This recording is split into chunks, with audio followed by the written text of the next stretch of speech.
Hello बच्चों, let us read the question.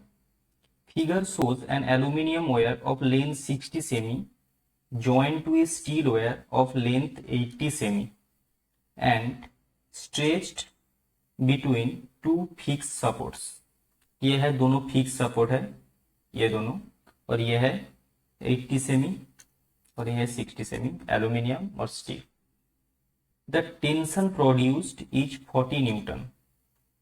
The cross-sectional area of the steel wire is 1 millimeter square and that of the aluminium wire is 3 millimeter square. The minimum frequency of a tuning fork which can produce standing waves in the system with the joint as a note is 10p. Then find the p. Given density of aluminium is 2.6 gram per centimeter cube and that of the steel is 7.8 gram per centimeter cube.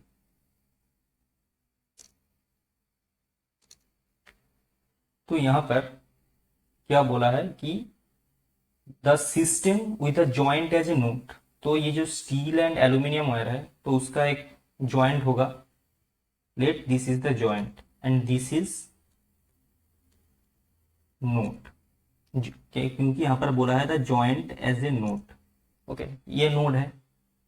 तो यहां पर क्या बोला है, produce standing wave. अगर एक standing wave होता है तो स्टैंडिंग वेव का लूप होता है. तो लेट द स्टील में एनएस नंबर ऑफ लूप है. मैं पहले ड्रॉ कर दे रहा हूं.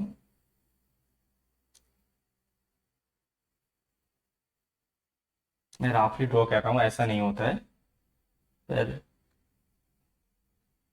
ये स्टैंडिंग वेव है. तो स्टील में नंबर ऑफ लूप्स है एन एस और एल्यूमिनियम में नंबर ऑफ लूप है एन ए. ये हम लोग ले रहे हैं. तो नाउ व्हाट इज आवर की कॉन्सेप्ट. हमारा की कॉन्सेप्ट है जब एक स्टैंडिंग वेव क्रिएट होता है एक स्ट्रिंग पर, तो उसका जो फ्रीक्वेंसी होता है उस फ्रीक्वेंसी के साथ स्टैंडिंग वेव में जितना लूप है उस वो लूप और इस स्टैंडिंग वेव जो क्रिएट हो रहा है स्ट्रिंग के ऊपर, उस स्ट्रिंग का लेंथ, उस स्ट्रिंग के ऊपर टेंशन और उस स्ट्रिंग का मास पर यूनिट लेंथ का रिलेशन होता है frequency F equal to N by 2l root over T by nu, where n equal to number of loops, l equal to length of string, okay, t equal to tension on string and mu equal to mass per unit length of string. यह है हमारा पहला की concept. हमारा दूसरा की concept क्या है.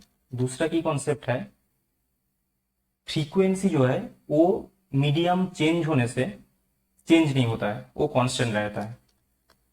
तो frequency is not change while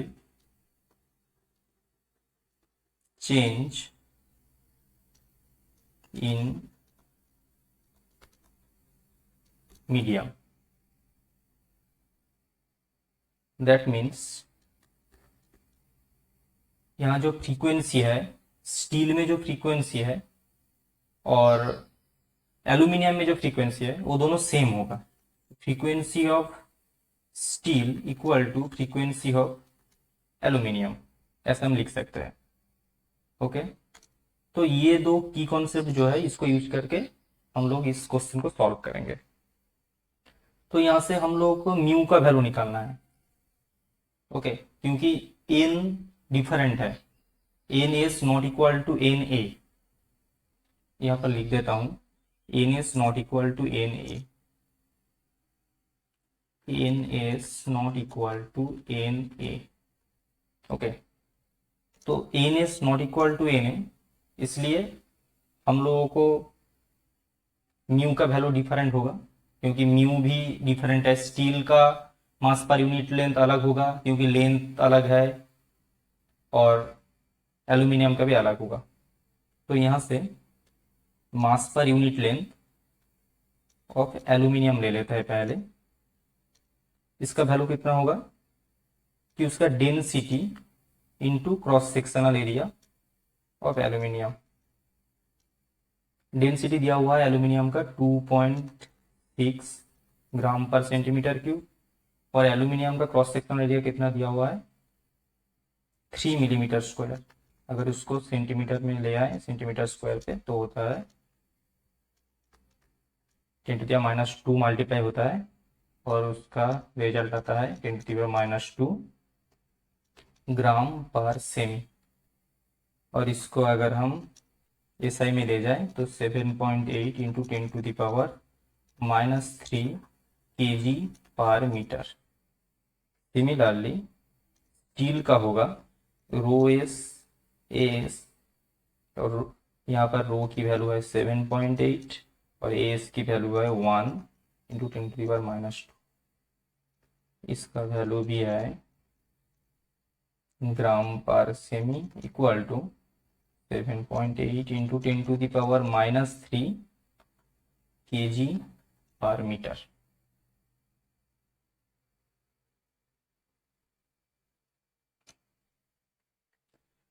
okay, हम लोगों का म्यू का वैल्यू निकल गया। तो यहां से हम लोग लिख सकते हैं कि म्यू ए और म्यू एस की वैल्यू सेम है। तो mu A equal to mu S equal to mu से। ओके, अब हम लोग ये जो दूसरा वाला की कॉन्सेप्ट है इसको यूज करेंगे। तो लिख सकते हैं F S equal to F A.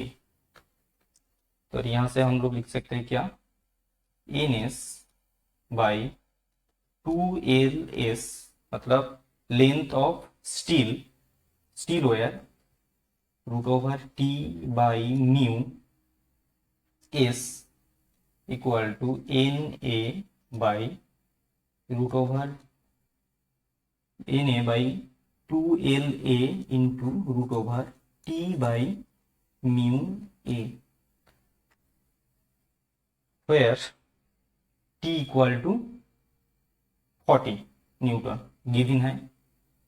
Tension equal to 40 newton, दोनों जगह सेम है, तो हम लोग इसको कैंसिल आउट कर सकते हैं। और mu S equal to mu A है, यहाँ पर हम लोगों को मिला है, तो इसको भी हम लोग कैंसिल आउट कर सकते हैं। तो यहाँ से हम लोगों को मिलेगा N S by N A equal to L S by L A, और एल एस की वैल्यू कितना है 80 है, एल ए की वैल्यू है 60, तो उसका वैल्यू आएगा 4/3। So we can write N S equal to 4 and Na equal to 3। Okay, तो NS और Na की वैल्यू हम लोगों के पास आ गया है, तो इसको यूज करके हम लोग फ्रीक्वेंसी की वैल्यू निकाल सकते हैं, मिनिमम फ्रीक्वेंसी की वैल्यू निकाल सकते हैं। तो मैं ले लेता हूं NS को 4 ले लेता हूं, टेकिंग NS का जो वैल्यू है 4 उसको लेके हम करेंगे taking NS F equal to NS by 2LS equal to root over T by mu S. NS की वैल्यू है 4, LS की वैल्यू है 80। इसको अगर हम मीटर में ले जाएं तो एक 100 नीचे आएगा, तो उसको ऊपर कर देंगे यहाँ पर। तो टी का वैल्यू है 40 न्यूटन और म्यू एस का वैल्यू है 7.8 इंटू 10⁻³ 3। तो यहाँ से हम लोगों का वैल्यू आएगा 179 हर्ट्ज, जिसको अप्रोक्सीमेट कर सकते हैं 180 हर्ट्ज को। ओके, तो यहाँ पर क्या दिया हुआ है, फ्रीक्वेंसी है 10p। Now we can write f equal to 10p according to the question.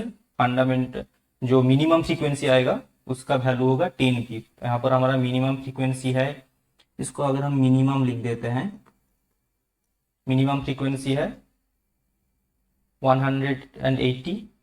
तो यहाँ से हम लोग लिख सकते हैं 10p इक्वल टू 180, और यहाँ से लिख सकते हैं p इक्वल टू 80।